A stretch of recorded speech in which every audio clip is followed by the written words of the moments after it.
ان کو شامل کیا گیا. اسی طرح ایک انسپیکٹر تھے محمد بوٹا، ان کو شامل کیا گیا. یہ چند لوگ تھے جن پر یہ تفتیشی ٹیم جو ہے. ایک عبدالرؤف ڈوگر تھے، وہ بھی اس وقت ڈی ایس پی تھے. ان کے بارے میں بھی یہ کہا گیا کہ ان کا خاندانی بیک گراؤنڈ بھی مسلک کے حاملین میں سے ہے، تو ان کو بھی شامل کیا گیا. ان لوگوں نے پھر ہم سے ملاقاتیں کرنی شروع کر دیں. میں یوتھ ونگ کا صدر تھا، تو اس حوالے سے بھی، اور چونکہ میں زخمی بھی تھا، متاثرین میں سے بھی تھا اس دھماکے کے، تو میرا رابطہ بھی رہا، ذمہ داری بھی میری کہ میں ان کے ساتھ رابطے میں رہوں.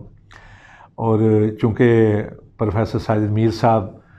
سیالکوٹ کے رہنے والے تھے، اور دوسرا یہ کہ اس وقت جو جلسے جلوس وغیرہ ہو رہے تھے ان میں بھی وہ شامل ہوتے تھے، جا کے ذمہ داری نبھاتے تھے، تو زیادہ تر رابطہ رہتا تھا. یا ہمارے ایک اور ساتھی تھے یوتھ فورس کے، جنرل سیکرٹری تھے، وہ زیادہ رابطے میں رہتے تھے. تو بہرحال یہ ہے کہ اس تفتیشی ٹیم نے ان لائنوں پر کام کرنا شروع کیا جو مشکوک سمجھی جاتی تھیں، یا مشکوک عناصر افراد کی طرف اشارہ کرتی تھیں، ان پر کام کرنا شروع کیا. اس سلسلے میں ہمارے جو لوگ تھے جن کو فائدہ پہنچا تھا اس حوالے سے، ان کی بھی تفتیش ہوئی. پروفیسر ساجد میر صاحب کے بارے میں پوچھا گیا. پھر جو لوگ ڈیوٹی پر موجود تھے اس جلسے کے، ہونا جو کارکن تھے، کام کرنے والے، ان سب کے بارے میں، میرے بارے میں بھی پوچھا گیا. پھر جو لوگ شہید ہوئے تھے ان کے بارے میں پوچھا گیا. اسی دوران میں بعض لوگوں نے یہ اشارہ دیا کہ چونکہ اس وقت جمعیت اہل حدیث تھی علامہ احسان علیہ ظہیر صاحب کی، اور دوسرے مد مقابل مرکزی جمعیت اہل حدیث تھی جس کے امیر مولانا معین الدین لکھوی اور ناظم اعلیٰ تھے میاں فضل حق صاحب. اور بعض لوگوں نے کہا کہ شاید وہ لوگ نہ ہو، حالانکہ ایسی بات نہیں تھی، لیکن اشارہ کہ ان کے حوالے سے بھی تفتیش کی گئی. اسی دوران میں انجینئرنگ یونیورسٹی میں ہوتے تھے ایک صاحب جو بعد میں امیر المجاہدین کہلوائے، اور بڑا نام انہوں نے پیدا کیا، اور سب سے زیادہ فائدہ حضرت علامہ شہید کے شہادت کے بعد انہی لوگوں کو پہنچا، اس لیے کہ ایک باقاعدہ جماعت کھڑی کی گئی، اور بعض خفیہ جو طاقتیں تھیں ان کے اپنا طرف سے بھی ان کی سرپرستی کی گئی. بڑا نام انہوں نے ہمیں انجینئرنگ یونیورسٹی کے ایک طالب علم کے بارے میں کہا کہ فلاں طالب علم، تصور نقوی ان کا نام تھا، کہ وہ اس میں ملوث ہیں، اور انہوں نے گلدستہ بنایا ہے، اور باقاعدہ ہمیں ایسا پلان بتایا گیا کہ جس طرح وہ چشمدید گواہ ہوں. تو ہم نے ان سے یہ کہا جی کہ آپ یہ جو باتیں ہمیں بتا رہے ہیں آپ تفتیشی ٹیم کو بتائیں، لیکن انہوں نے تفتیشی ٹیم کے سامنے آ کر بیان دینے سے صاف انکار کر دیا. بہرحال وہ بھی اپنا تھا. پھر اسی طرح جو گلدستہ تھا اس میں جو پھول لگائے گئے، وہ کہا گیا کہ جی قلعہ لچھمن سنگھ کے قریب میں ایک فرد ہے، ثاقب نقوی اس کا نام ہے، تو اس کے گھر سے یہ پھول لائے گئے ہیں، تو ان کو بھی شامل تفصیل کیا ہے. لیکن بہرحال یہ کہ میں جو بات بتانے والا ہوں یہ کہ جس کا نام لیا گیا انجینئرنگ یونیورسٹی کے حوالے سے کہ وہ قبائلی علاقے میں سے ایک علاقے کے رہائشی ہے طالب علم، اور وہاں سے اپنا تعلق رکھتا ہے اس کو، اور یہ انتہائی خفیہ معلومات تھیں تفتیشی ٹیم تک پہنچائی گئیں. لیکن ہمارے ایک سیکرٹری جو تھے، ہمارے ساتھی ایک جو تھے،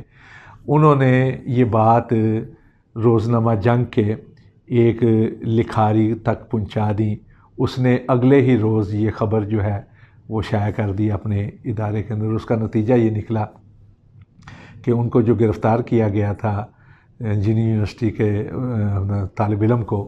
اس کے لیے احتجاج شروع ہو گیا. تو احتجاجی مظاہروں کی وجہ سے یا احتجاج کی وجہ سے اس کو چھوڑنا پڑ گیا. تو یہ ایک بہت بڑا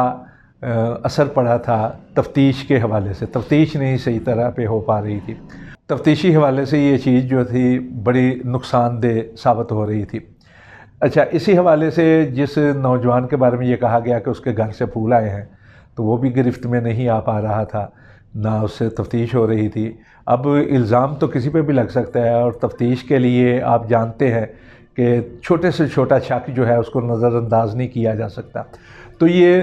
شکوک و شبہات کے دائرے میں جو لوگ آتے تھے، جب تک ان کی تفتیش نہ ہو پاتی اور یہ ثابت نہ ہو جاتا کہ وہ بے گناہ ہے یا گناہ گار ہے، تو بات ختم نہیں ہو سکتی تھی۔ تو وہ جس نوجوان کے گھر سے کہا جا رہا تھا کہ پھول آئے ہیں، وہ بھی تفتیش کے دائرے میں نہیں آئے۔ بعد میں وہ پتہ چلا جی کہ وہ آگے پیچھے ہیں، لیکن تفتیش نہیں ہو پا رہی تھی۔ اسی دوران میں آل پارٹیز کانفرنس ایک ہوئی مال روڈ کے ایک ہوٹل کے اندر، تو اس میں جہاں دوسری ساری پارٹیاں تھیں، وہ پارٹی بھی آئی جس سے اس نوجوان کا تعلق تھا اور طلبہ ونگ کے حوالے سے تعلق تھا۔ تو جب وہاں گئے تو پتہ چلا کہ وہ نوجوان جس کے گھر سے کہا جا رہا ہے پھول ہے اور تفتیش کے دائرے میں نہیں آیا، وہ وہاں بیٹھا ہوا ہے۔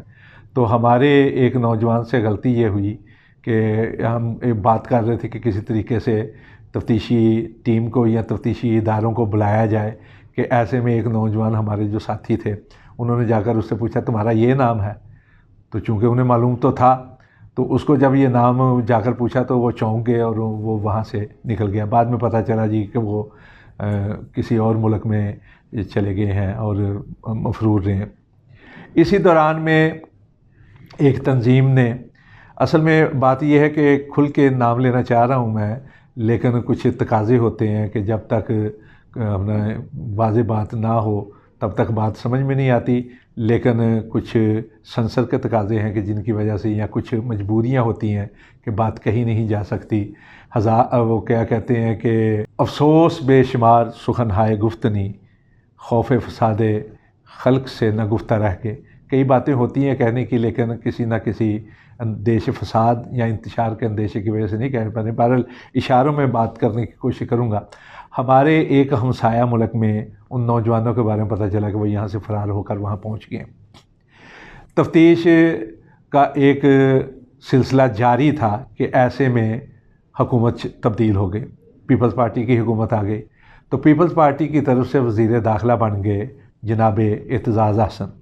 اب اعتزاز احسن جب وزیر داخلہ بنے تو ہمیں ایک امید بندھی کہ اب یہ کیس جو ہے انشاءاللہ یہ واضح ہو جائے گا اور جو اصل مجرم ہیں وہ گرفت میں آ جائیں گے، اس لیے کہ اعتزاز احسن جو ہیں وہ حضرت علامہ شہید رحمۃ اللہ علیہ کے دوستوں میں بھی شمار کیے جاتے تھے، اور ایم آر ڈی کی تحریک میں علامہ صاحب کے ساتھ وہ تقاریر بھی کیا کرتے تھے۔ پھر اس کے بعد جو ہمارے جتنے بھی احتجاجی جلسے ہوئے ان میں آ کے بھی وہ بڑی پرجوش تقریریں کیا کرتے تھے، اور ہم یہ سمجھتے تھے کہ ہمارے بہت زیادہ ہمدرد ہیں اور وہ چاہتے ہیں کہ علامہ صاحب کے واقعے اور اس بم دھماکے کے جو مجرم ہیں وہ گرفتار ہوں۔ تو وزیر داخلہ جب بنے تو پہلا دھچکا ہمیں یہ لگا کہ ان کے آتے ہی اور اس حکومت کے آتے ہی وہ جو تفتیشی ٹیم ہم نے بنائی تھی اس کو بکھیر دیا گیا۔ ہمایوں رضا شفیع صاحب کو تبدیل کر کے تو رحیم یار خاں میں بھیج دیا گیا، وہاں ان کو ایس پی بنا دیا گیا۔ رحمت اللہ خان نیازی جو ہیں ان کو میاں والی میں بھیج دیا گیا، بعد میں غالباً وہ شہید بھی ہو گئے تھے۔ احمد خان چدر لاہور میں رہے، لیکن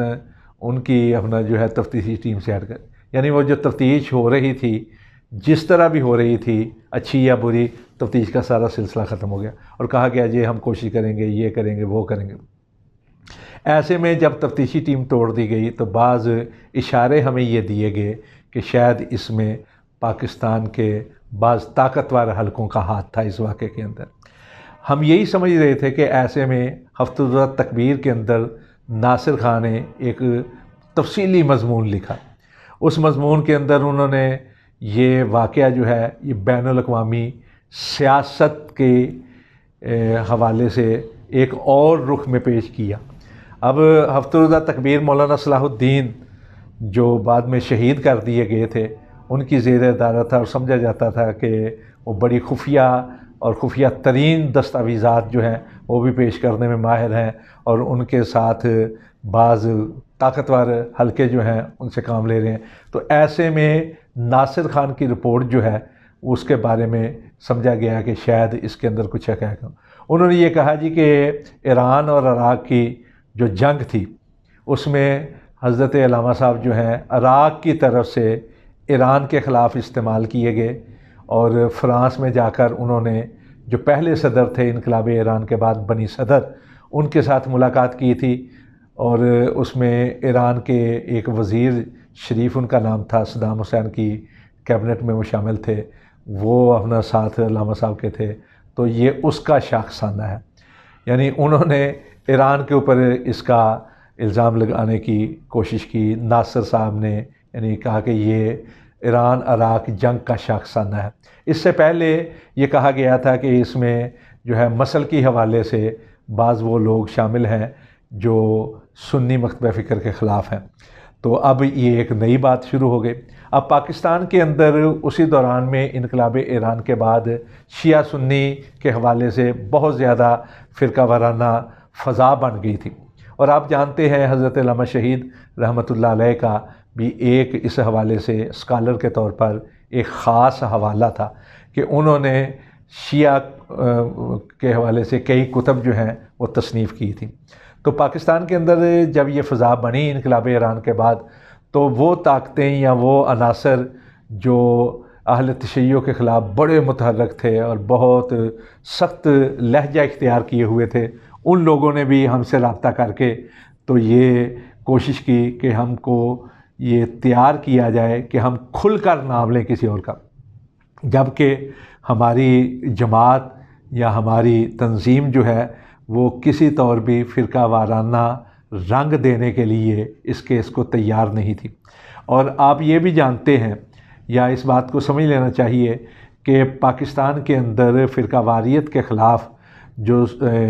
کوششیں کی گئیں فرقہ واریت کے ختم کرنے کے لیے، فرقہ واریت کے خاتمے کے لیے، تو ایک پلیٹ فارم بنا تھا ملی یکجہتی کونسل کا، جس میں تمام مکاتب فکر کے لوگوں کو اکٹھا کیا گیا اور اس میں ایک ضابطۂ اخلاق بنایا گیا۔ تو جو ضابطۂ اخلاق جس کمیٹی نے بنایا تھا اس کے ہیڈ جناب پروفیسر ساجد میر تھے، اور پروفیسر ساجد میر نے ایک یہ بھی کلیہ دیا تھا اجتماعیت کے حوالے سے یا فرقہ واریت کے خاتمے کے لیے کہ پاکستان کے اندر کثیر الطبقاتی معاشرہ ہے اور یہاں تمام مکاتب فکر موجود ہیں، اور اگر ہم اس کے پاکستان کی فضا کو پرامن رکھنا چاہتے ہیں، فرقہ واریت کی تلخیوں کو، فرقہ واریت کے تشدد کو اور قتل و غارت کو ختم کرنا چاہتے ہیں، تو پھر ہمیں مشترکات پہ توجہ دینی پڑے گی جو کہ بہت بڑی تعداد میں ہے۔ اور ہم یہ سمجھتے ہیں ہماری تنظیم کا یہ علی وجہ البصیرت موقف ہے کہ تقریباً 87% مسائل پر اشتراک ہے، مشترکات میں 87%، اور اختلافی مسائل یا اختلافی معاملات جو ہیں وہ صرف 13% ہیں۔ تو ہمیں اختلافی معاملات کو چھوڑ کر اجتماعی اور مشترکہ معاملات جو ہیں مشترکات ہیں ان پہ توجہ دینی چاہیے۔ تو یہ کس طرح ہو سکتا تھا کہ ہماری طرف سے ایسی بات کی جاتی کہ جس کی وجہ سے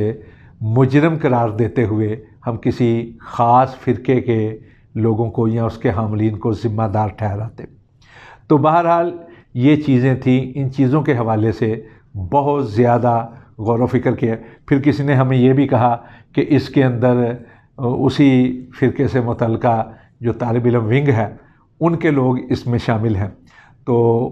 ان کے حوالے سے ایک جو ان کے طلبہ ونگ کا صدر تھا بعد میں وہ بھی فرقہ واریت کا نشانہ بنا، اس کو بھی مار دیا گیا، اس کے بارے میں کہا گیا کہ یہ شامل تھا۔ پھر ہمیں ایک بات یہ پہنچائی گئی کہ اسی ہمسایہ ملک سے